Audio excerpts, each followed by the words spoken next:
नाजरीन आदाब। आज हम अपने दर्शकों को एक ऐसी शख्सियत के साथ रूबरू कराने जा रहे हैं जिनका नाम है डॉक्टर नौहरा शेख।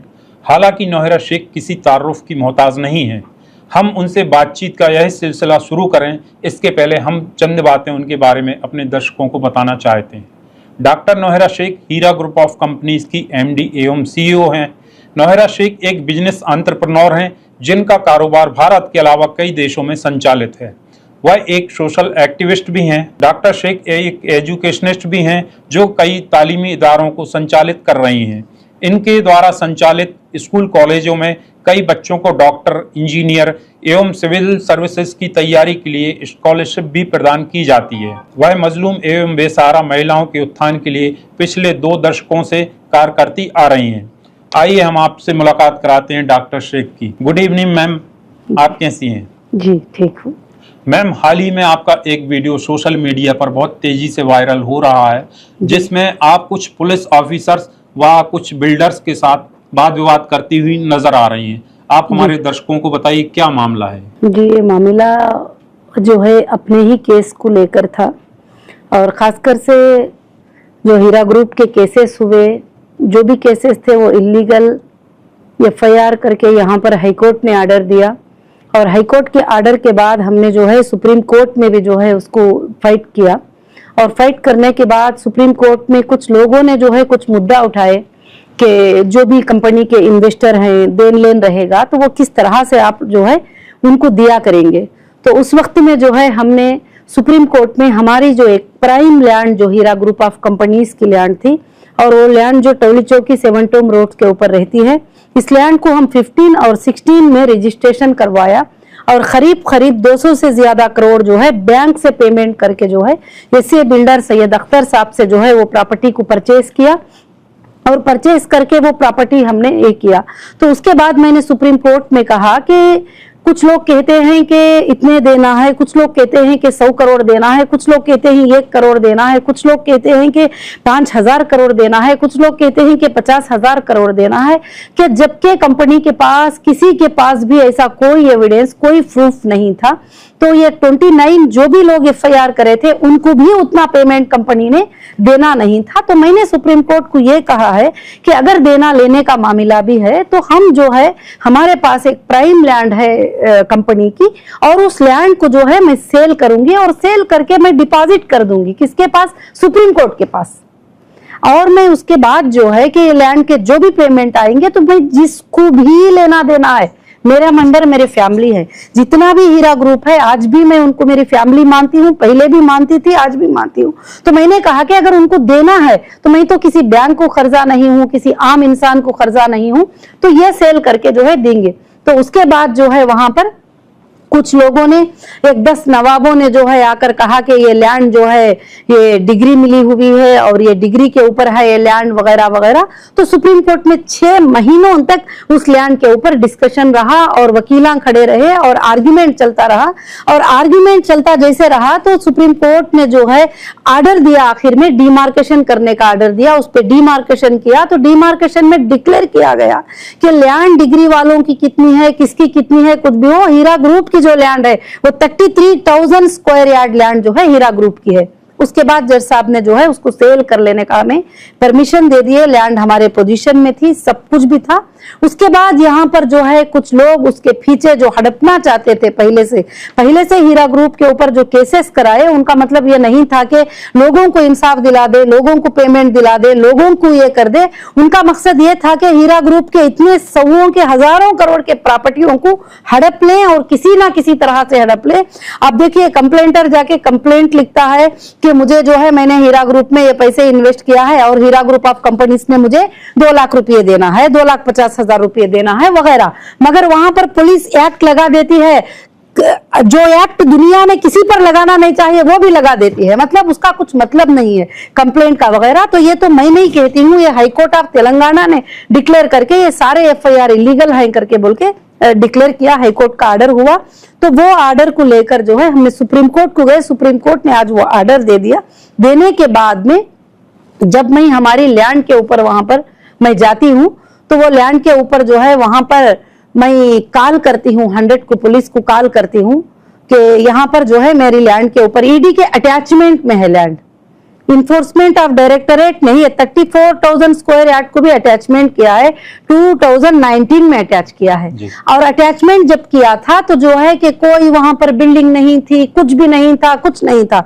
उसके बाद अटैचमेंट में होने के बाद भी वहां पर कई बिल्डिंग्स जो है बना दिए गए इलीगल, ना के परमिशन है, ना कोई अग्रीमेंट है, ना कोई सेल अग्रीमेंट है, ना कोई बनाने का अग्रीमेंट है, वहां पर बना दिए गए। और ईडी को भी हमने कई बार इसका कंप्लेंट किया है कि आपके अटैचमेंट में जो है इतनी प्रॉपर्टी पर इंक्रोचमेंट हुआ है, आप इसके ऊपर ध्यान दें करें।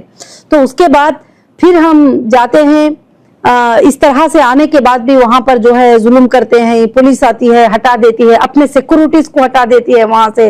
और जो भी लोग वहां पर थोड़ा गुंडा टाइप के लोग होते हैं, जमीनों को कब्जा करने वाले होते हैं, वो लोग जब उधर आते हैं तो मैं खुद वहां जाती हूँ। मैं जब 100 को कॉल करती हूँ तो पुलिस आके कहती है मैडम तुमने ट्रेसपास कर दिया। मैं बोली लैंड मेरी है, डॉक्यूमेंट्स मेरे पास है, आपको चाहिए तो वीडियो भी बता सकती हूँ कि डॉक्यूमेंट्स मेरे पास ही, लैंड मेरी है, मैं कैसे ट्रेसपासर होती हूँ। वहां एक चाय बेचने वाला बंदा आकर मेरे सामने खड़ता है तो कहता है कि ये मेरी लैंड है, मैं यहाँ पर हूँ। तो मैं बोलती हूँ उसके पास क्या डॉक्यूमेंट्स है, आप पूछिए, थोड़ा चेक करिए। तो कहते हैं कि नहीं उसके पास कोई डॉक्यूमेंट्स नहीं, मगर उन्हें खड़ा है ना वहां पर, यानी जो भी जैसा भी खड़ा रहेगा तो वो उसकी तरह की है। तो ऐसी चीजें जो है काफी चीजें चल रहे थे। फिर उसके बाद वहां पर पुलिस आकर कहती है कि आप लोग नहीं आएंगे क्योंकि ईडी के अटैचमेंट में है, जबकि सुप्रीम कोर्ट ने पूरा ऑर्डर कर दिया, जज साहब ने पूरा ऑर्डर कर दिया उसके लिए, सेल के लिए कि सेल करें। सबसे पहला मसला जो है इन्वेस्टर का है, तो वहां पर सुप्रीम कोर्ट का मुद्दा भी, हमारा मुद्दा भी क्लियर है कि पहले हमारी फैमिली को, हमारे मेंबर को, हीरा ग्रुप के मेंबर को जो है कि पेमेंट क्लियर हो जाए। और पूरा हीरा ग्रुप जानता है कि सिर्फ एक प्रॉपर्टी अगर वो सेल हो जाएगी तो सब लोगों के मसले, जिनके भी देन लेन के मसले वो टोटल के टोटल मसले जो है इंशाल्लाह क्लियर हो जाएंगे अल्लाह के फजलो करम से। तो यहाँ पर मुद्दा बहुत अच्छे से समझ में आता है कि ये लोगों ने जो ये प्रोपेगेंडा किया था, ये जो बदनामियां किए थे, इन प्रॉपर्टियों की वजह से किए थे, ये पैसों को हड़पने की वजह से किए थे, इलीगल हमारे चीजों को लेने की वजह से किए थे। तो ये सुप्रीम कोर्ट का ये करते हैं। तो आज जो है कुछ पुलिस डिपार्टमेंट को भी हाथ में लेकर, उनको मिला लेकर जो है हाईकोर्ट ऑफ तेलंगाना में मैं जाती हूँ और मैं कहती हूँ कि इतनी मेरी प्रॉपर्टी है, as per supreme court order जो है, डिमार्केशन हुई मेरी ऑर्डर है, ये प्रॉपर्टी है। तो हाईकोर्ट जब ऑर्डर देती है इसके अंदर, तो हाईकोर्ट में सब रिस्पोंडेंट होते ही हाईकोर्ट जो है कि यहाँ पर क्लियरली मेंशन करके कहती है कि 33,000 स्क्वायर यार्ड जो लैंड है ये पीसफुल पोजीशन में जब है, इनके लोग जिसके अंदर हैं, तो इसमें कोई भी जो है इन्वॉल्व नहीं हो सकते, पुलिस तो सिविल मैटर में इन्वॉल्व नहीं हो सकती। ये ऑर्डर देने के बाद भी ये ऑर्डर का कंटेम्प्ट करते हुए पुलिस वहां पर आके कहती है कि तुम नहीं बैठ सकते, यहाँ पर तुम नहीं रह सकते। मैं कहती हूँ कि सर आप क्यों आए हैं यहाँ पर? तो कहते हैं कि ईडी के सर ने हमें फोन किया। तो जब मैंने वहां पर फोन करके सर को बात किया कि जो ईडी का अटैचमेंट है, मगर पोजीशन तो हमारे पोजीशन में है और सेल करने के लिए, बायर को बताने के लिए कुछ भी नहीं है, तो नहीं, बोलते हैं मैडम आप वहां से चले जाओ। तो इस पर अब जरूर से जरूर बात होगी। और ये जो कंटेम्प्ट कर रहे हैं हाईकोर्ट के ऑर्डर्स का, सुप्रीम कोर्ट के ऑर्डर्स का, ये कोर्ट्स देख रहे हैं। अगर सुप्रीम कोर्ट के ऑर्डर को, हाईकोर्ट के ऑर्डर को अगर कोई हिंदुस्तान में मानता नहीं है, इंडिया में मानता नहीं है, तो फिर किसी की भी बस की बात नहीं चलेगी। और आज हम कोर्ट के ऊपर भरोसा करके, इंडियन कॉन्स्टिट्यूशन पे भरोसा करके मैं लीगल के लिए फाइट करती आ रही हूँ और अभी भी करती रहूंगी इंशाल्लाह। मैम जो ये जमीन है 33,000 स्क्वायर यार्ड जो लगभग 6.8 एकड़ के आसपास होती है, कि ईडी का अटैचमेंट होते हुए पुलिस एवं ईडी के संरक्षण में है, फिर भी लोग अवैध तरीके से इस पर ट्रेस पास कर रहे हैं, तो इसमें किसकी रिस्पॉन्सिबिलिटी बनती है कि अपनी आपकी इस जमीन को संरक्षण दे? जी देखो, रिस्पॉन्सिबिलिटी तो जो गुंडागिरी के लोग होते हैं उन पर रिस्पॉन्सिबिलिटी की बात नहीं है। यहाँ पर जब मेन ओनर्स जाते हैं तो उनको हटाने में एजेंसीज आ जाते हैं, जो मेन ओनर लीगल पेपर लेकर वहां पर पहुंचते हैं और सुप्रीम कोर्ट का ऑर्डर हाथ में लेकर पहुंचते हैं, हाई कोर्ट का ऑर्डर हाथ में लेकर पहुंचते हैं, तो वो लोग हमें हटा देते हैं और बोलते हैं कि नहीं नहीं तुम यहाँ नहीं आ सकते, क्योंकि कमिटेड है सब लोग, मिले जुले हैं सब लोग अंदर बैठकर मिल बांट कर खाने वाले लोग हैं। क्यों करके बोले तो जब वहां पर सुप्रीम कोर्ट के ऑर्डर्स का, हाई कोर्ट के ऑर्डर्स को माना नहीं जाता है तो फिर कोई मतलब ही नहीं रहता है। खासकर से मैम जैसा सुनने में आया है कि ईडी ने कहा कि सुप्रीम कोर्ट के ऑर्डर को नहीं मानते, तो ऐसा क्या हकीकत है ये बात? उन्होंने कुछ नोटिसें दिए हैं और वो नोटिसों में लिखा है कि जो है हम जो हाई कोर्ट ऑफ तेलंगाना के आर्डर जो है हमारे लिए हम मानेंगे नहीं उसके लिए। और मैं कहती हूँ कि सुप्रीम कोर्ट के आर्डर्स हैं सर हमारे पास। सुप्रीम कोर्ट ने क्लियरली कह दिया है कि अब हीरा ग्रुप का कोई भी केस होगा तो वो सिर्फ एसएफआई वो एक एजेंसी देखेगी, क्योंकि हमारा रिट पिटिशन सुप्रीम कोर्ट में ये था कि जब एक कंपनी को इस तरह से अलग अलग तरीके से सताया जाए तो क्या कर सकते हैं, एक कंपनी को अलग अलग तरीके से बुलाया जाए तो क्या कर सकते हैं। कोई भी एक एजेंसी हो वो एक एजेंसी देखेगी तो ठीक रहेगी। सुप्रीम कोर्ट ने भी कह दिया कि अभी इंडिया में, पूरे इंडिया में डिफरेंट केसेस रहो, डिफरेंट चीजें रहे तो सिर्फ एसएफआई वो देखेगी। और ये बात सुप्रीम कोर्ट ने क्लियरली मेंशन करके कह दिया गया। तो फिर भी कहते हैं कि हमको सुप्रीम कोर्ट का आर्डर ये नहीं है और हाई कोर्ट का आर्डर भी जो है हम नहीं मानते। तो अब ये बात आगे चलकर हम कोर्ट में फाइट करेंगे इसको। आजकल आपकी कंपनी हीरा ग्रुप के लिए सोशल मीडिया पर बहुत सारे यूट्यूबर्स भी कंपनी के अगेंस्ट प्रोपोगेंडा चला रहे हैं, जिसमें कुछ इन्वेस्टर्स को साथ में लेके कंपनी के अगेंस्ट बहुत सारी मिसकंसेप्शन फैला रहे हैं। तो इसके पीछे क्या वजह है और कौन लोग हैं? यहाँ की सुनने में आया है कि यहाँ के मेंबर ऑफ पार्लियामेंट व केसीआर गवर्नमेंट के कुछ लोग भी इसमें इन्वॉल्व हैं।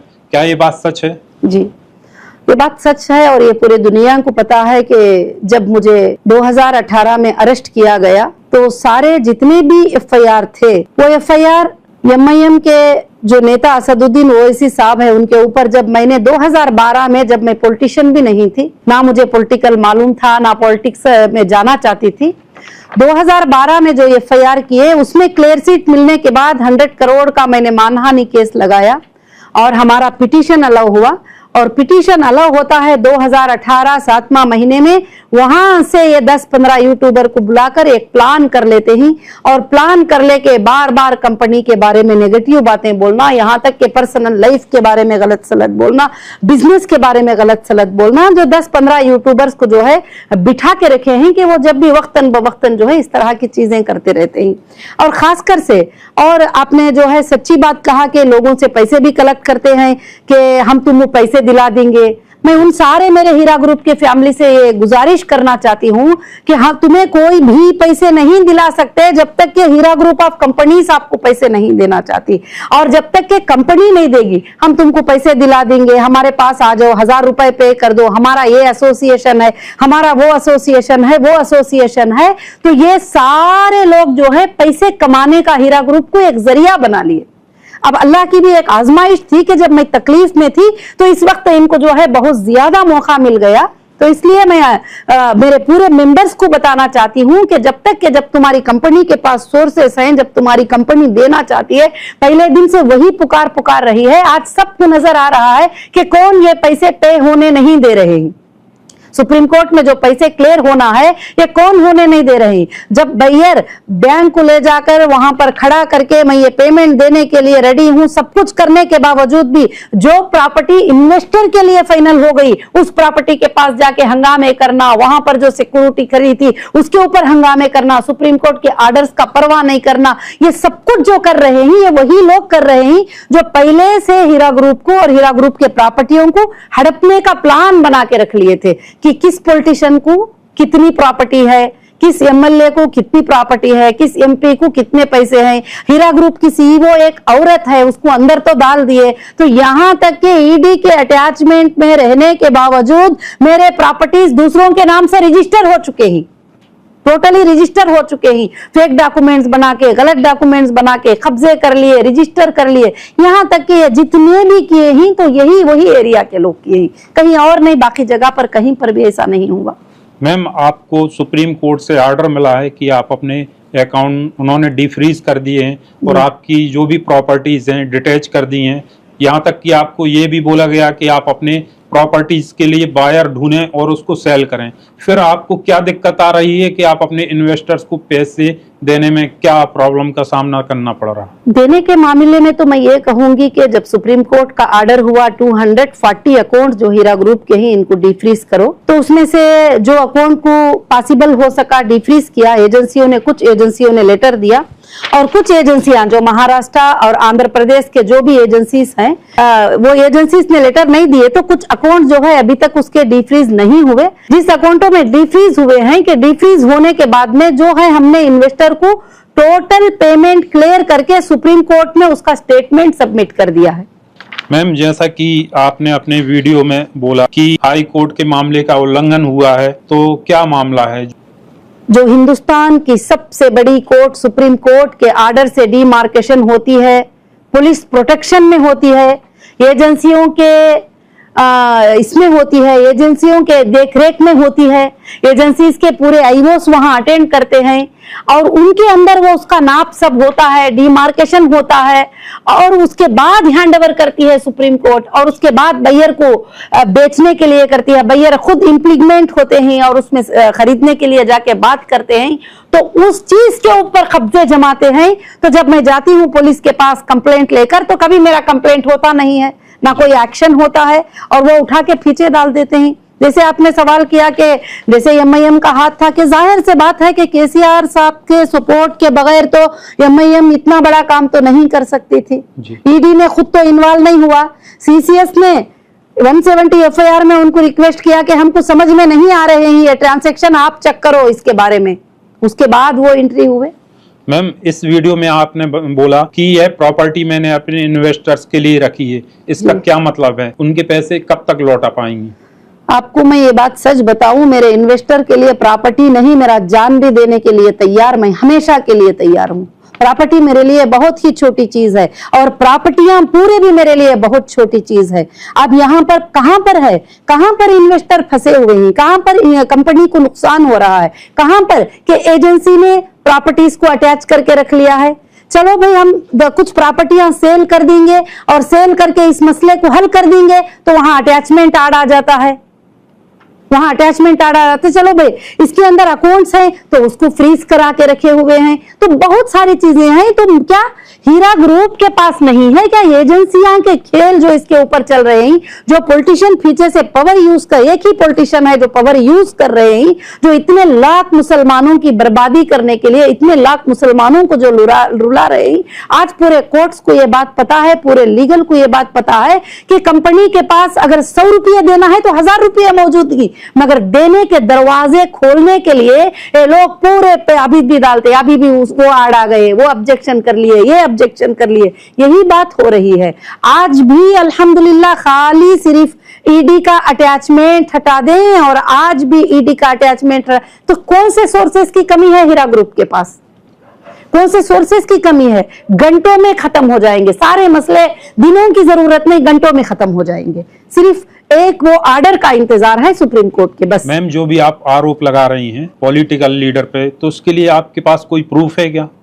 जी, प्रूफ तो बहुत सारा है। अभी यही मैंने बताया था कि 2012 का जो एफआईआर था उसको लेकर जो है मैंने 100 करोड़ का जो केस डाली थी, वो 100 करोड़ का केस भी जो है उनके ऊपर फाइनल हो चुका। यहाँ तक कि उन्होंने कहा कि नहीं, अब उनके ऊपर केस है, तो कोर्ट ने खुद कहा है ये केसेस, ये 100 करोड़ के केस से बचने के लिए बनाए गए थे।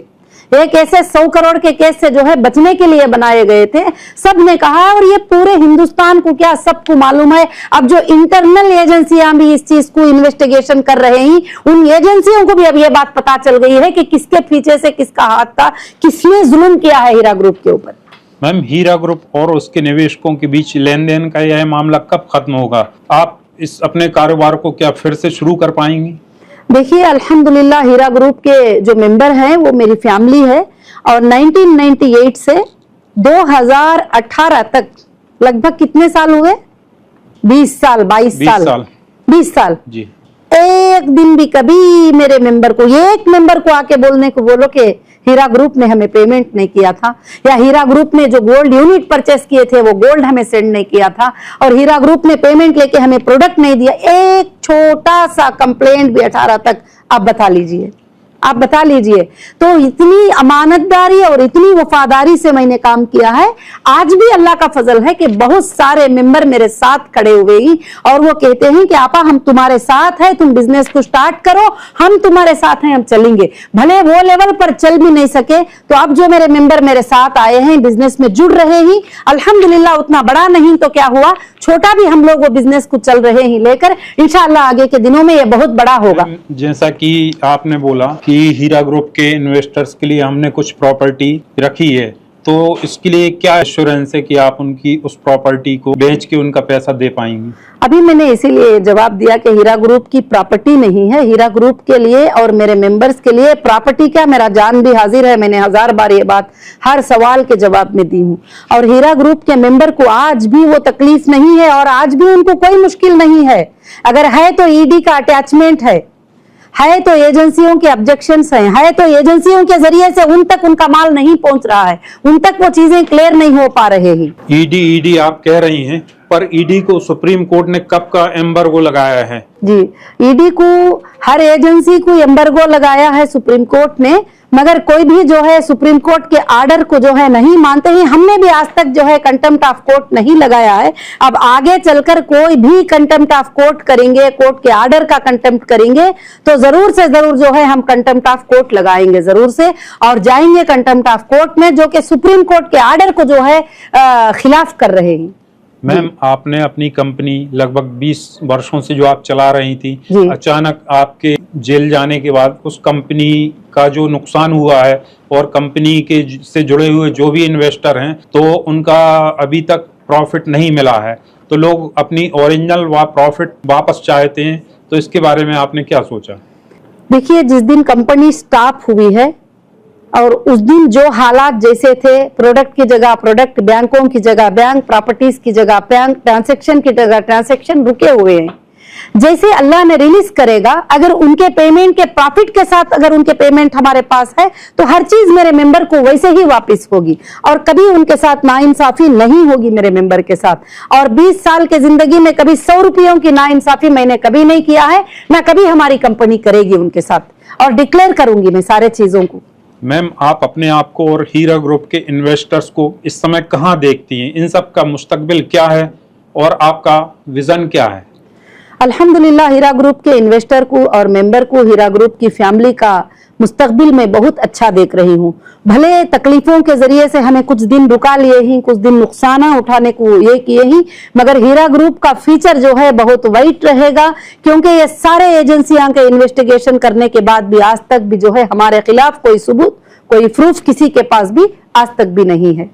जी मैम, अभी आपने कोई नई स्कीम वगैरह चालू की है जिसमें हीरा ग्रुप के जो भी इन्वेस्टर्स हैं उसको अपने फिर से इन्वेस्टमेंट अगर करना चाह रहे हैं तो इसके लिए कौन सी स्कीम वगैरह? हमारा जो पहले की तरह जैसे as per supreme court order जो हमारे साथ रहना चाहते हैं मेंबर, जो इन्वेस्टर हमारे साथ बिजनेस करना चाहते हैं और उनके साथ जुड़कर आप बिजनेस करिए, और जो जाना चाहते हैं उनको भेज दीजिए। तो कुछ लोग जो है SFIO के पास, कुछ लोग हमारे पास सेटलमेंट कर लिए हैं। जो लोग मेरे साथ मेंबर हैं मैं उनको रखकर हमारा गोल्ड का बिजनेस अल्लाह के फजलो करम से रनिंग है। इंशाअल्लाह मैं अल्लाह से उम्मीद करती हूँ पहले की तरह और उससे अच्छे अंदाज में इंशाअल्लाह चलेगा। और नए प्रोजेक्ट्स भी हीरा ग्रुप ऑफ कंपनीज लॉन्च कर रही है, इंशाअल्लाह वो प्रोजेक्ट्स भी लॉन्च होंगे और हमारे मेंबर्स को हमेशा इसके अंदर अल्लाह रब्बुल आलमीन बरकतें रखेंगे। जो ऐसे कॉलोनी में आपकी प्रॉपर्टी है वो सुनने में आया है कि आपने जिस समय उसको खरीदी थी वर्तमान में उससे कई गुना उसकी वैल्यू है, तो उस प्रॉपर्टी के पीछे जो भी अवैध रूप से उस पे ऑक्यूपाई करने के लिए लोग कर रहे हैं, तो इसके पीछे मेन कौन है? लगभग वहां की जो प्रॉपर्टी है जिसका पूरा वैल्यू अल्हम्दुलिल्लाह अल्लाह के फजल से करीब जो है 1200 से 1500 करोड़ रुपयों की प्रॉपर्टी है वो, अगर नॉर्मली सेल भी कर देंगे तो। क्योंकि कुछ लोगों ने बुलाकर मुझे सवाल भी किया कि सुप्रीम कोर्ट ने किसी ने बैंक में ये नहीं था तो वो जमा कर दिए, कुछ लोगों ने कहा, तो मैंने कहा कि किसने भी जमा किया मगर किसी फेक चीज पर नहीं जमा किया, किसी फ्रॉड चीज पे नहीं, वहां पर मेरी लैंड है ओरिजिनल और उस पर जमा किया है। एक बायर नहीं तो दूसरा बायर परचेस कर लेगा, और तुम अटैचमेंट को हटाओ, रजिस्ट्रेशन करने का परमिशन दो, और सिर्फ जो है 3 दिन में इंशाअल्लाह सब चीजें क्लियर हो जाएंगी अल्लाह के फजल से, क्योंकि वो चीज मेन में है, बहुत अच्छे से से बिकेगी, क्योंकि सवों के करोड़ जो है हम वो देकर वो प्रॉपर्टी को परचेज किए हुए हैं। और उसमें जो है टाइटल डीड्स, सुप्रीम कोर्ट ने देखा है कि हमारे cell title deeds, total ISIS और ये सब जो है हमारे नाम से है। टोटल ईसी, टाइटल डीड्स और tax receipt, GHMC receipt total के टोटल हमारे नाम से है।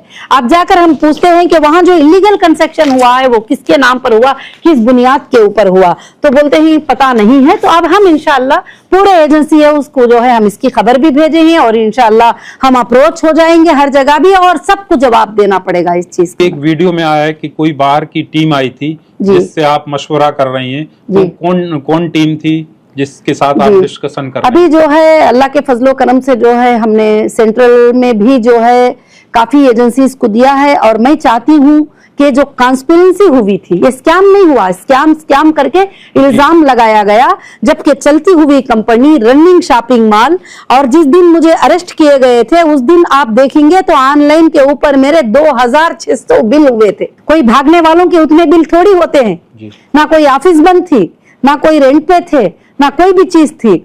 आज सबको मालूम हो रहा है कि इस कॉन्स्पिरेंसी के पीछे कौन कौन थे, एक एक का रिकॉर्ड निकल रहा है। यूट्यूब पे कौन बदनाम किए, कौन गलत से बोले, उस प्रॉपर्टी के ऊपर आज कौन बैठे हुए हैं।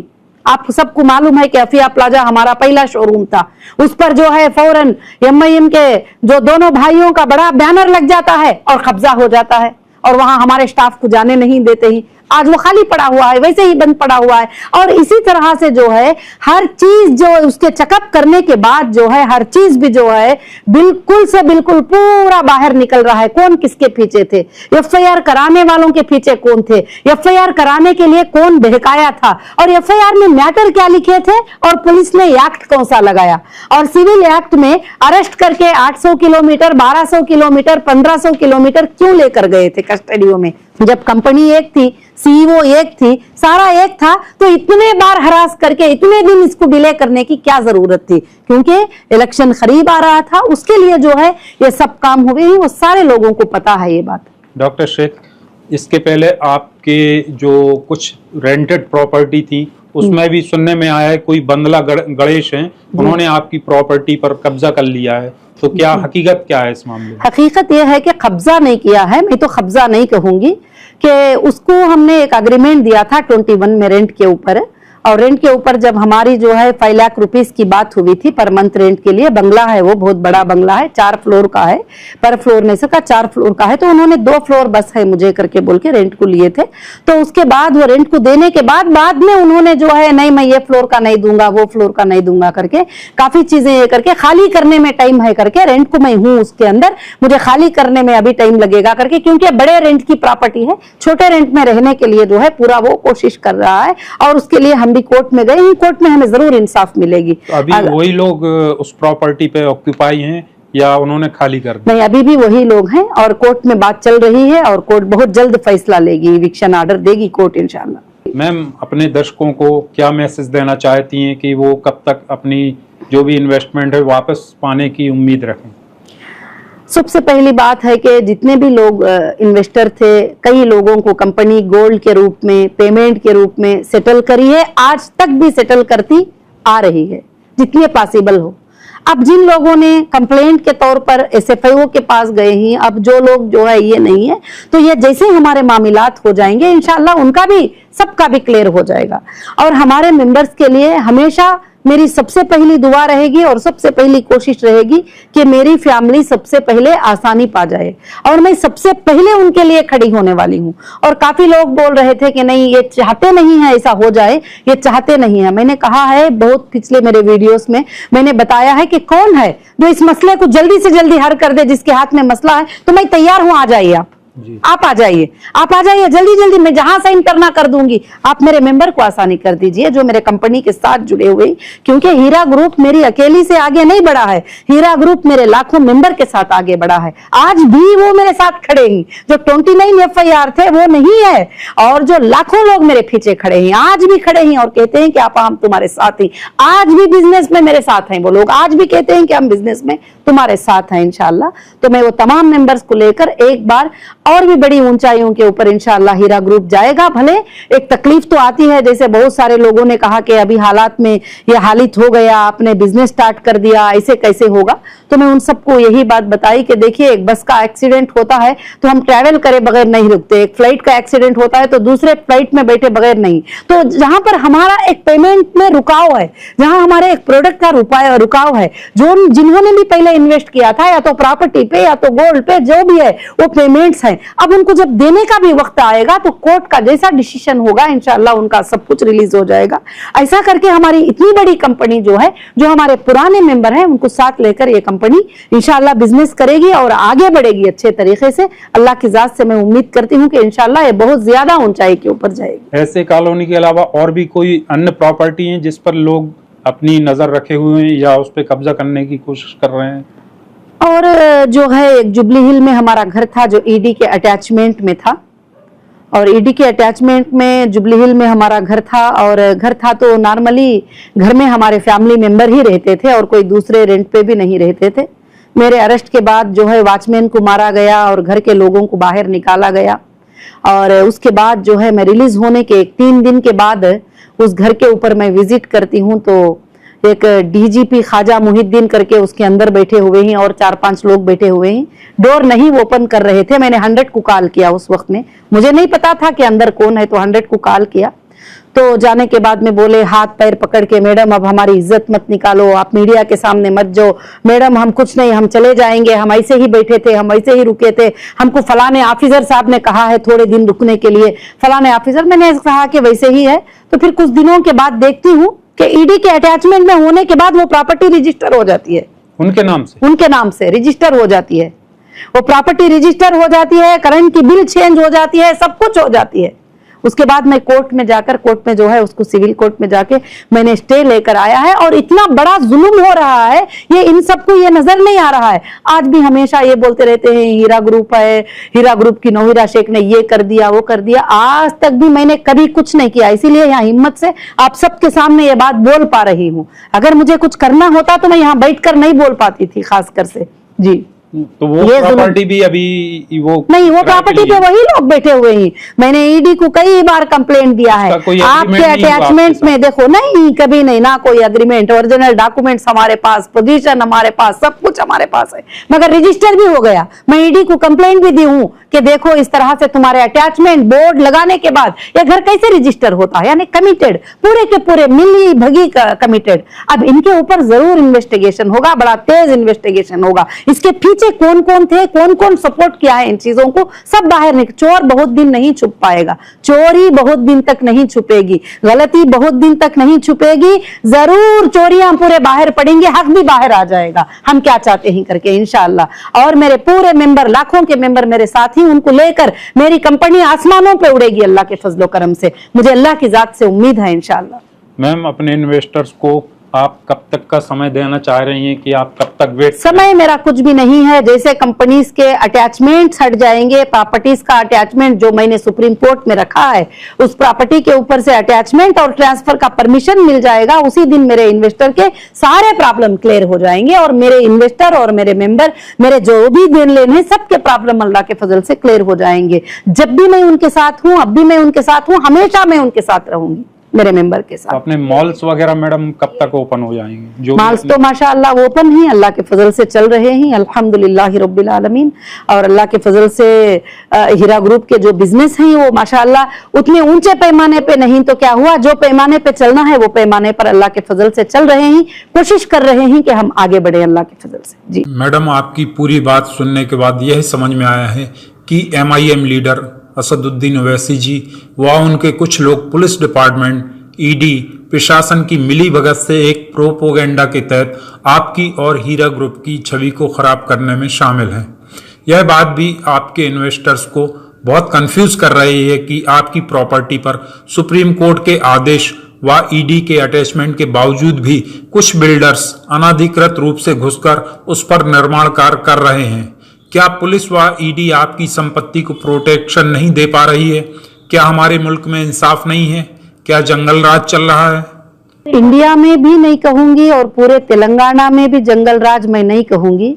जहां एमआईएम की हुकूमत है वहां जंगल राज मैं कह सकती हूँ। और क्योंकि आपको मालूम है कि ये पूरी ट्रांसपेरेंसी के पीछे सबसे पहला जो एफआईआर था सीधा असदुद्दीन ओवैसी साहब का था, जो सबसे पहला एफआईआर उन्होंने किया। अब पुलिस उसके ऊपर बिल्डर इन्वेस्टमेंट कर रहे हैं कि ये प्रॉपर्टी हमें मिल जाएगी तो हम पुलिस का इन्वेस्टमेंट कर लेंगे, खर्चों को पैसे दे देंगे। आपको पता है कि जैसे मेरा अरेस्ट होता था, फ्लाइट के टिकट आ जाते थे बैठने के लिए, मुझे लेके चले जाते थे फ्लाइट में और 5 स्टार होटलों में आके रुकते थे पुलिस। एफआईआर कितने का होता था? 1.5 लाख का। मुझे ले जाने फ्लाइट में खर्च, पुलिस पे खर्च कितना होता था? कितने लाखों का आप सोचिए जरा। तो इस पर कैसे इन्वेस्ट किया जाता था? और ये बिल्डरों के ऊपर क्या है, ये बिल्डर्स पैसा इन्वेस्ट करते थे और ये बिल्डर्स कहते थे कि कैसे भी करो उसको अंदर रखो, हम ये जमीन पे एक बिल्डिंग बना लेंगे, लोगों से पैसे ले लेंगे, हम ये जमीन पे बिल्डिंग बना लेंगे। मगर तारीख गवाह है, नूह अलैहिस्सलाम के जमाने से लेकर आज तक गवाह है कि जो लोग गलत के ऊपर होते हैं उनको ऐसा मुंह का मार खाना पड़ेगा और ये गलत तरीके से हड़पने वाले चीजें पूरे एक दिन ऐसे खत्म हो जाएंगे कि अल्लाह ताला क्या करेगा कि सच को एक दिन सामने लेकर आ जाएगा। आज पूरे एजेंसी इसको पता चल गया है कि इसके पीछे किसका हाथ था। सारे एजेंसीज को पता चल गया है, कोर्ट्स को पता चल गया है कि इसके पीछे किसका हाथ था। कोई भाई पार्लियामेंट में खड़ के एमआईएम के एमपी बोलते हैं 50,000 करोड़ का स्कैम है, डॉक्टर नौहिरा शेख ने कर दिया है। तुम्हारे पास 50 रुपयों का प्रूफ नहीं है आप तक। 50,000 करोड़ तो छोड़िए, आज तक 50 रुपयों का प्रूफ नहीं है। कहां बोल रहे हैं? पार्लियामेंट में बोलने के लिए कलीजा होना चाहिए, झूठ, बगैर दलील के, बगैर प्रूफ के पार्लियामेंट में खड़ के बोलते हैं, जबकि नोटेड है हर उर्फ। कौन सी पार्टी ने बोली है वो बात बताइए? कोई पार्टी ने इंडिया की नहीं बोली, सिर्फ एमआईएम के नेता ने जो है वहां पर खड़ कर ये बात बोले। आज लैंड जो कब्जा हुई है कहां पर हुई है?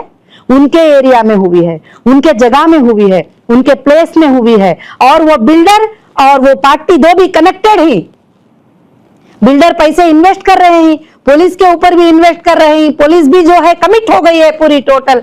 मैं वहां पर जाती हूँ, सर मेरे नाम पर पेपर है सर, जीएचएमसी की रिसीट है सर। सर है तो हाँ हाँ है मैडम है, अगर आ जाओ तुम, आ जाओ बाहर, तुम आ जाओ, तुम नहीं रह सकते वहां। सर मेरे पास सुप्रीम कोर्ट का ऑर्डर है सर, मेरे पास हाई कोर्ट का ऑर्डर है सर, सुप्रीम कोर्ट में मैं इतने दिन जाकर लड़कर जो है ये ऑर्डर लूं। हाँ वो सुप्रीम कोर्ट का ऑर्डर में हमारा नाम लिखा है क्या? नहीं ना। सुप्रीम कोर्ट के ऑर्डर में हमारा नाम लिखा है क्या? नहीं ना। निकल के बाहर आओ तुम्हें। तो इस तरह से जुल्म कर रहे हैं, इस तरह से जुल्म हो रहा है। इन्हों ये समझ रहे हैं कि हम सिर्फ इस गली के अंदर इसके अंदर राज चला लेंगे, मगर ये बात पूरे हिंदुस्तान में वायरल होगी। पूरा हिंदुस्तान देखेगा एक दिन ये नाइंसाफी। मैं रहूं या ना रहूं, मेरी इंसाफ की आवाज पूरे देश में पहुंचेगी एक दिन। और आज तुम एक नाइंसाफी को दबाने के लिए कोशिश कर रहे हो कि आप पूछ रहे हो कि पुलिस की मिली भगत नहीं है, तो क्या आपको मालूम है कि सिविल केस हुआ था मेरे ऊपर? क्या मुझे अरेस्ट कर सकते थे? क्या मुझे नोटिस दिए थे? क्या तुमने 2 लाख देना था? क्या मुझे नोटिस आई थी? बिल्कुल नोटिस नहीं। Same day FIR, same day arrest warrant, same day arrest, same day arrest. जी मुझे पूछना चाहिए था नोटिस देकर कि तुम क्या ये 2,50,000 देती हो, क्या नहीं देती हो? बंजारा हिल्स रोड नंबर 10 में 1,20,000 एसएफटी की office, own office, Heera group of companies के नेम के ऊपर। तुम्हारे तेलंगाना के अंदर 50 प्रॉपर्टीज, 2,50,000 कंपनी नहीं देगी? तुम उठाकर साइनिंग अथॉरिटी को करते हो 2 लाख रुपया में, दिल्ली को फ्लाइटों में आके फ्लाइटों में लेके आ जाते हो मुझे पूरा भी तुम। तो पुलिस के इन्वॉल्वमेंट के बगैर एक सब होता है? पुलिस क्या, कमिश्नर, बड़े बड़े ऊपर पॉलिटिशियन पूरे कमिट होके ये काम किए, क्योंकि मामला छोटा नहीं था ना। इतना पूरा हड़प लेना, डिपॉजिटर एक्ट लगा दिए, वो एक्ट लगा दिए तो तेलंगाना बेच सकती है, ये बेच सकती है। अल्लाह का फजल है, मेरा हिंदुस्तान, मेरे इंडियन कॉन्स्टिट्यूशन पे भरोसा है मुझे कि उसने मुझे इंसाफ दिया। मैं अंदर भी कहती थी लोगों को कि मुझे भरोसा है मेरे हिंदुस्तान के लॉ के ऊपर, बगैर एविडेंस के कोई भी जीत नहीं सकता, भले वो कितना बड़ा नेता क्यों ना हो। आज वही हुआ है। क्या इस कॉन्स्पिरेंसी के पीछे 1 या 2 नाम है? उस बिल्डर का नाम बताएं जिन्होंने अनाधिकृत रूप से आपकी जमीन में घुसकर निर्माण कार्य किया। देखिए इस नाम के पीछे जो है, इस काम के पीछे जिसका हाथ है वो पूरी दुनिया को मालूम है। पूरे ये जितने यूट्यूब पर बैठी किसका नाम पुकारती? एमआईएम का नाम पुकारती। एमआईएम जिंदाबाद, नौहिरा शेख मुर्दाबाद। और दूसरी बात जो है, जितने भी है वो तुम्हें मालूम है। अब बिल्डर का तो आपको पता है कि जिसने सेल किया, जिस बंदे ने, सैयद अख्तर साहब ने मुझे जो प्रॉपर्टी सेल करे और सेल करके 200 करोड़ रुपए चेक्स के साथ लिए, चेक्स का है प्रूफ वहां पर डीडी के साथ, बैंक में जो है प्रूफ के साथ लिए, और भी कुछ रजिस्ट्रेशन बैलेंस थे, और भी 85 करोड़ उन्होंने देना बैलेंस था, और ये सब कुछ रहते हुए फिर भी ये जो प्रॉपर्टी सेल हुई उसके ऊपर कब्जा भी वही करवाते हैं वहां पर, कोई दूसरे नहीं है, क्योंकि सारी दुनिया को मालूम है ये बात, कोई दूसरे कब्जा नहीं करवाते हैं। कुछ वहां पर स्पोर्ट्स ग्राउंड का नाम लेकर, कुछ होटल का नाम लेकर, कुछ सेट वहां पर डाल के वही पैसे भी खाते ही, एक औरत को अंदर भी कराते ही, वही कब्जा भी करने के लिए नेता के सपोर्ट भी ले लेते ही, गवर्नमेंट के सपोर्ट भी ले लेते ही, पुलिस पे पैसे भी खर्च करते हैं, सारे यही लोग करते हैं। और सबको पता है ये बात, सबको पता है। और 10 नवाब भी आके खड़ जाते हैं एक अनकंटेस्टेड डिग्री लेकर, जबकि उसमें ना मुझे नोटिस है। सब बोलते हैं कि एक अनकंटेस्टेड डिग्री है और ये डिग्री में जो है उनका नाम है। डिग्री में क्या है? 17 एकड़ 30 गुंटास है, बाकी की 18 एकड़ हमारी है ना, 8 एकड़ जो है वो हमारी है। उसको सुप्रीम कोर्ट ने डिक्लेयर कर दिया। सुप्रीम कोर्ट डिक्लेयर करने के बाद भी उस बात को भी नहीं मानते हैं। और कौन होते हैं बताओ? ऐसे बिल्डर से जो आपने प्रॉपर्टी खरीदी जी, थी? टोटल प्रॉपर्टी पे हमारा अग्रीमेंट हुआ था, और जो प्रॉपर्टी मेरी काफी बाकी थी रजिस्ट्रेशन होना, वो पैसे भी उनके पास बैंक में वैसे ही बैलेंस थे, और उसी तरह से जो है बाकी की प्रॉपर्टीज जो है वो हमको रजिस्टर करके दिए थे, और काफी प्रॉपर्टीज जो है हमको रजिस्टर होना बैलेंस था, मगर जो रजिस्टर हो गई वो भी कब्जा करने की पूरी कोशिश कर रहे हैं। उन्होंने कोई लोन भी लिया था आपसे, हीरा ग्रुप से? लोन नहीं लिया था, प्रॉपर्टी देने के लिए और डेवलपमेंट के लिए जो पेमेंट लिया था वो पेमेंट हमको रिटर्न करना है, वो अभी बाकी है। जी, वो मैंने ईडी को भी लेटर में दिया है, 85 CR जो है हमारा बैलेंस है पैसा करके। तो अभी जो ऐसे कॉलोनी की जो प्रॉपर्टी है पूरी अभी ईडी के अटैचमेंट में और आपके पोजीशन में है क्या? हमारे पोजीशन में है, पूरी प्रॉपर्टी हमारे पोजीशन में है। जब हम वहां जाते हैं तो वहां पुलिस आ जाती है। मैं बोलती हूँ कि क्यों आए? तो बोलते 100 ने कॉल किया। मैं बोली मैं तो अकेली आई हूँ, मेरे साथ कोई भी नहीं है, मेरे साथ 2-3 लेडीज जो 4-5 लोग रहते हैं वही रहते हैं। तो नहीं, यहाँ पर लॉ एंड ऑर्डर का प्रॉब्लम होगा, तो अगर कोई मेरे घर में आ गया, अगर कोई मेरे घर में घुसकर आ गया या वहां पर बैठ गया, तो क्या मैं जाकर वहां से नहीं हटाऊं? लॉ एंड ऑर्डर प्रॉब्लम हो जाएगा करके घर की ओनर को बाहर निकाल दोगे? इस तरह से किया है। आपकी इस बात से ये साबित हो रहा है कि सारा शासन प्रशासन और पुलिस की मिली भगत से ये काम हो रहा है। पुलिस मिली हुई है, एमआईएम के नेता मिले हुए हैं और बिल्डर मिले हुए हैं। पैसा इन्वेस्टमेंट करने के लिए बिल्डर हैं और वो करने के लिए, और यहाँ तक कि मेरे अरेस्ट के पीछे भी उनका ही हाथ है सब कुछ भी, क्योंकि मुझे नहीं मालूम था ना उतना सब कुछ। नॉर्मली बिजनेस कर लेती थी, मुझे कुछ ज्यादा नहीं मालूम थे ये बातें, ऐसा होगा, लीगल ये प्रॉब्लम होगा, अरेस्ट कर लेंगे, और मैं कभी सोच भी नहीं सकती थी ना। इतने चीजों को हड़पने के लिए उन्होंने जो है ये सब कुछ प्लान कर दिया। और मेरी फैमिली को भी, किसी को भी लीगल उतना नॉलेज नहीं था, बहुत सीधे सादी जिंदगी गुजारने वाले लोग थे, तो उन्होंने इतना सब कुछ करने वाला, मगर अल्लाह बहुत बड़ा है, अल्लाह की मदद से मैं जो है कामयाब हुई हूँ। सुनने में आया है कि ऐसे कॉलोनी विवाद में जब आप गई थी तो आपके साथ कुछ महिला मेंबर्स भी थी, पुलिस ने उनके साथ भी बदसलूकी करके उन्हें भी वहां से निकाल दिया। एक महिला होने के नाते इस घटना को आप किस प्रकार देखती हैं, जबकि आप महिला सशक्तिकरण के लिए काम करती आ रही हैं? आप वीडियो में आप सुन सकती हैं कि वीडियो में मैंने ऑफिसर्स को बात किया है, मैंने पूरे डॉक्यूमेंट शो किया है, मैं सब कुछ भी शो किया है। वहां आकर जो है पूरे जमा हो जाना और बदतमीजी से बाहर निकालना, और बदतमीजी मतलब अच्छे से बुलाकर जो है चले जाओ करके बोलना, हमारे घर में आकर बाहर निकालने की इजाजत उनको किसने दिया है? मैडम, जहां तक कि आपके बारे में पता चला है कि आप एक शालीन व शांत स्वभाव की महिला हैं, लेकिन आप वहां अकेली महिला होते हुए पुलिस ऑफिसर्स व कुछ बिल्डर्स के साथ गुस्से में नजर आ रही हैं। ऐसा क्या मामला हुआ था, आप हमारे दर्शकों को बताएं। गुस्से की वजह ये थी कि हम चाहते हैं कि हमारे लोगों का मामला क्लियर हो जाए। बैयर पेमेंट करने को रेडी है, और वहां पर सुप्रीम कोर्ट में आर्ग्यूमेंट हो चुका है, और सुप्रीम कोर्ट ने कह दिया है अगर अब पुलिस चाबी ले जाकर अपने पास रखती है, बैयर को वहां आने नहीं देती है, तो कौन सा बैयर होगा जो पैसे ट्रांसफर करेगा? आप बताइए। सच बात।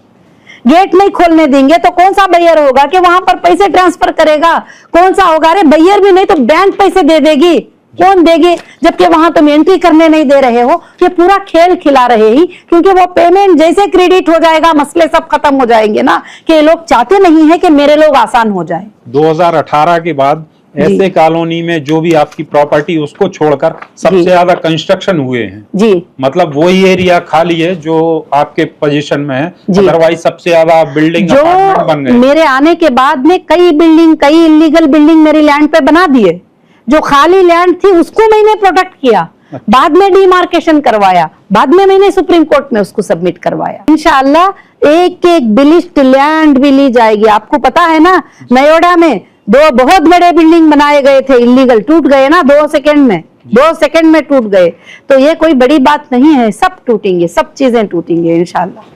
मेरा गुस्सा होने का मतलब ही यही था कि यहाँ पर जुल्म हो रहा है, अन्याय हो रहा है, सुप्रीम कोर्ट हाई कोर्ट के आर्डर का उल्लंघन हो रहा है। यहाँ पर मुझे जो है ऑफिसर बोलती हैं कि नहीं ये आर्डर में हमारा नाम कहाँ है, बताओ। आप अपने इन्वेस्टर से क्या सपोर्ट चाहती हैं?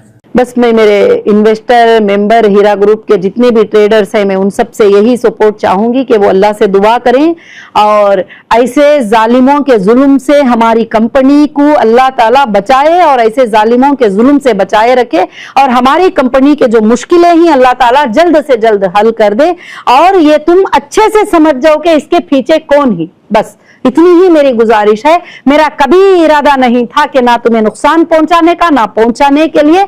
आज भी रात और दिन मेरी दुआ है कि आपके घरों में बेहिसाब बरकतें आ जाए, बेहिसाब बरकतें आ जाए और मेरा काम हल हो जाए और मिनटों में मैं आपके घरों तक आपकी बरकतों को पहुंचा दूं। यही मेरी दुआ है बस अल्लाह से, और आप सब भी वो दुआ करें और मेरे साथ रहें बस इंशाअल्लाह। आप एक महिला हैं और अपने ही मुस्लिम भाई बहनों की वजह से आप तकलीफ में आ गई। आपके जो मेंबर्स कोर्ट में केस किए हैं जिनकी वजह से आपको आपकी कंपनी को नुकसान उठाना पड़ा, अपने कोर्ट में इस FIR के माध्यम से कितना पैसा जमा किया, वह कितने लोगों को कोर्ट के माध्यम से अब तक पेमेंट हुआ? सुनने में आया कि SFIO की चार्जशीट में किसी व्यक्ति को कुछ करोड़ रुपए दिए जा रहे हैं जबकि वह कंपनी का मेंबर भी नहीं है। इस तरह की बहुत सारी बातें उस चार्जशीट में हैं। SFIO की इस चार्जशीट के बारे में कुछ रोशनी डालिए। नहीं, अभी तक SFIO के तरफ से किसी को भी जो है पेमेंट नहीं गया है और अभी तक सुप्रीम कोर्ट के आर्डर का वेट कर रहे हैं। और जो बाकी रही बात 29 FIRs की, वो एक बोनाफाइड था बताना सुप्रीम कोर्ट को कि ये हम जो है पे करने के काबिल हैं, हम कोर्ट्स को पे करेंगे। हमने कोर्ट्स में DDs जमा किया, अब कोर्ट्स की मर्जी जो भी है वो ये करे।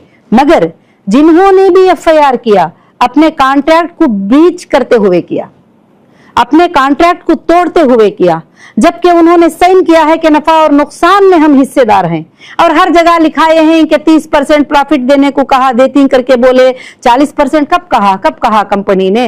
हर एग्रीमेंट में है। चलो तुम पढ़े लिखे नहीं तो तुम्हारा बेटा तो पढ़ के सुना दिया होगा, तुम्हारी बहन तो पढ़ के सुना दी होगी, तो उसमें लिखा है कि पॉइंट नंबर 12 में नफा और नुकसान में भी तुम हिस्सेदार हो। नफा अगर प्रॉफिट आएगा, लॉस आएगा, दो में भी तुम हिस्सेदार हो।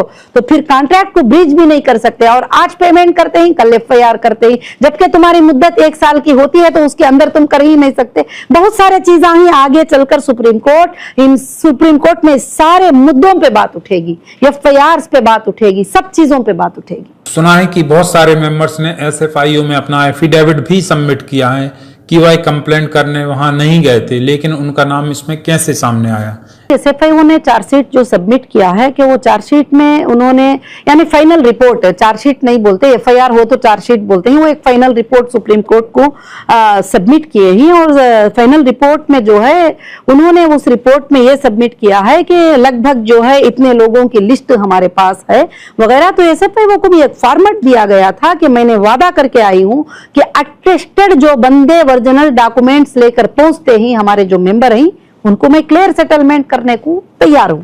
मगर एक्सेल सीट को पेमेंट तो मैं नहीं कर सकती।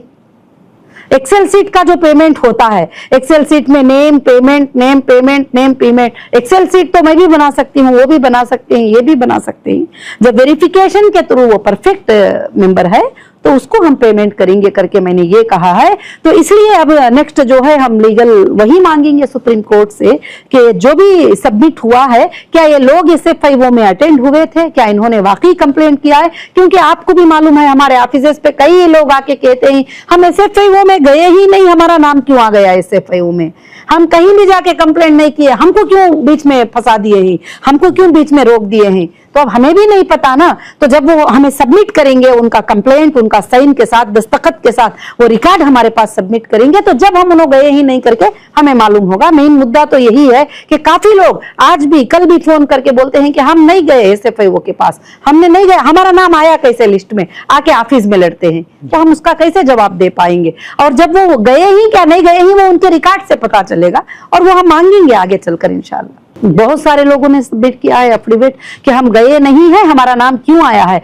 और हमारा सेटलमेंट 10 साल पहले हो गया है, मगर आया क्यों है हमारा नाम? 5 साल पहले SFIO के लिस्ट में जो लोग हैं, 5 साल पहले पेमेंट सेटलमेंट हो गया है, क्यों आया है हमारा नाम? 4 साल पहले हो गया है, क्यों आया है हमारा नाम? तो वो क्यों आया है अब कोर्ट में ही डिक्लेयर होगा वो। अब हम कुछ नहीं बोल सकते उसके बारे में, क्योंकि कोर्ट है, कोर्ट के बारे में मैं कुछ कहना नहीं चाहती, वहां हमारा आर्ग्यूमेंट होगा इस बारे में इंशाल्लाह। हीरा कैसे साबित करेगी कि उसने इन लोगों को पेमेंट दिया है जिनमें इनका नाम आया है?